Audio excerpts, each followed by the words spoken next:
نحمدہ ونصلی علی رسولہ الکریم، اما بعد، اعوذ باللہ من الشیطان الرجیم، بسم اللہ الرحمن الرحیم۔ السلام علیکم ورحمۃ اللہ وبرکاتہ۔ آج مجھے جس موضوع پر لب کشائی کرنے کا موقع ملا ہے اس کا عنوان ہے حضرت آدم علیہ السلام کی توبہ کیسے قبول ہوئی۔ حضرت آدم علیہ السلام نے جنت سے زمین پر آنے کے بعد 300 برس تک ندامت کی وجہ سے سر اٹھا کر آسمان کی طرف نہیں دیکھا اور روتے ہی رہے۔ روایت ہے کہ اگر تمام انسانوں کے آنسو جمع کیے جائیں تو اتنے نہیں ہوں گے جتنے آنسو حضرت داؤد علیہ السلام کے خوف الہی سے زمین پر گرے، اور اگر تمام انسانوں اور حضرت داؤد علیہ السلام کے آنسوؤں کو جمع کیا جائے تو حضرت آدم علیہ السلام کے آنسو ان سب لوگوں سے زیادہ ہوں گے۔ بعض روایات میں ہے کہ آپ نے یہ دعا پڑھ کر اللہ تعالیٰ سے دعا مانگی: سبحانک اللہم و بحمدک و تبارک اسمک و تعالی جدک، لا الہ الا انت ظلمات نفسی فاغفر لی انہ لا یغفر الذنوب لا نستا۔ یعنی اے اللہ، میں تیری حمد کے ساتھ تیری پاکی بیان کرتا ہوں، تیرا نام برکت والا ہے اور تیری بزرگی بہت ہی بلند مرتبہ ہے، اور تیرے سوا کوئی معبود نہیں ہے۔ میں نے اپنی جان پر ظلم کیا ہے، تو مجھے بخش دے، کیونکہ تیرے سوا کوئی نہیں ہے جو گناہوں کو بخش دے۔ اور ایک اور روایت میں ہے کہ آپ نے دعا مانگی: ربنا ظلمنا انفسنا وان لم تغفر لنا وترحمنا لنکونن من الخاسرین۔ یعنی اے رب پروردگار، ہم نے اپنی جانوں پر ظلم کر لیا، اور اگر تو ہمیں رحم فرما کر نہ بخشے گا تو ہم گھاٹا اٹھانے والوں میں سے ہو جائیں گے۔ لیکن حاکم طبرانی ابو نعیم بہقی نے حضرت علی مرتضیٰ رضی اللہ تعالی عنہ سے مرفوعاً روایت کی ہے کہ جب حضرت آدم علیہ السلام پر عطاب الہی ہوا تو آپ توبہ کی فکر میں حیران تھے۔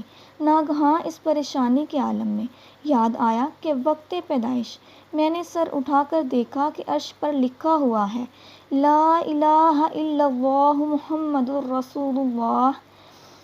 اسی وقت میں نے سمجھ لیا تھا کہ بارگاہ الہی میں وہ مرتبہ کسی کو میسر نہیں جو محمد صلی اللہ علیہ وآلہ وسلم کا ہے، کہ اللہ تعالیٰ نے ان کا نام اپنے نام اقدس کے ساتھ ملا کر عرش پر مکتوب فرمایا ہے۔ لہٰذا آپ نے اپنی دعائیں ربنا ظلمنا انفسنا کے ساتھ یہ عرض کیا کہ اسألک بحق محمد ان تغفر لی۔ اور ابن منظر کی روایت میں یہ کلمات بھی ہیں کہ اللہم انی اسألک بجاہ محمد عبدک و کرامتک علیک ان تغفر لی خطیئات۔ یعنی اے اللہ، تیرے بندہ خاص محمد صلی اللہ علیہ وآلہ وسلم کے جاہ و مرتبہ کے طفیل میں اور ان کی بزرگی کے صدقے میں جو انہیں تیرے دربار میں حاصل ہے، میں تجھ سے دعا کرتا ہوں کہ تو میرے گناہ کو بخش دے۔ یہ دعا کرتے ہی حق تعالیٰ نے ان کی مغفرت فرما دی اور توبہ قبول ہوئی۔ قرآن مجید میں اللہ تعالیٰ نے ارشاد فرمایا: فَتَلَقَّىٰ آدَمَ مِن رَّبِّهِ كَلِمَاتٍ فَتَابَ عَلَيْهِ إِنَّهُ هُوَ التَّوَّابُ الرَّحِيمُ۔ پھر سیکھ لیے آدم نے اپنے رب سے کچھ کلمات تو اللہ تعالیٰ نے ان کی توبہ قبول فرمائی۔ بے شک اللہ تعالیٰ بہت توبہ قبول فرمانے والا مہربان ہے۔ جی تو ویورز، اس واقعے سے ہمیں درس ہدایت یہ ملتا ہے۔ اس واقعے سے چند اسباق پر ہم روشنی ڈالتے ہیں جو میں بتانا چاہوں گی۔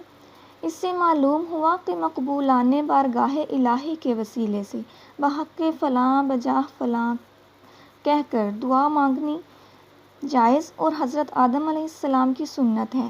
حضرت آدم علیہ السلام کی توبہ 10ویں محرم کو قبول ہوئی۔ جنت سے نکلتے وقت دوسری نعمتوں کے ساتھ عربی زبان بھی آپ سے بھلا دی گئی۔ بلا دی گئی اور بجائے اس کے سریانی زبان آپ کی زبان پر جاری کر دی گئی، مگر توبہ قبول ہونے کے بعد پھر عربی زبان بھی آپ کو عطا کر دی گئی، چونکہ حضرت آدم علیہ السلام کی خطا اجتہادی تھی اور اجتہادی خطا معصیت نہیں ہے، اس لیے جو شخص حضرت آدم علیہ السلام کو عاصی یا ظالم کہے گا وہ نبی کی توہین کے سبب سے کافر ہو جائے گا۔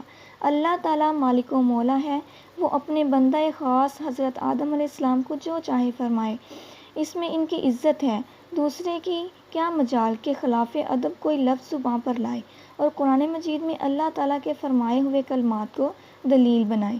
اللہ تعالیٰ نے ہمیں انبیاء کرام علیہ السلام کی تعظیم و توقیر اور ان کے ادب و اطاعت کا حکم فرمایا ہے، لہٰذا ہم پر یہی لازم ہے کہ حضرت آدم علیہ السلام اور دوسرے تمام انبیاء کرام علیہ السلام کا ادب و احترام لازم جانیں اور ہرگز ان حضرات کی شان میں کوئی ایسا لفظ نہ بولیں جس میں ادب کی کمی کا کوئی شائبہ ہو۔ وآخر دعوانا الحمد للہ رب العالمین۔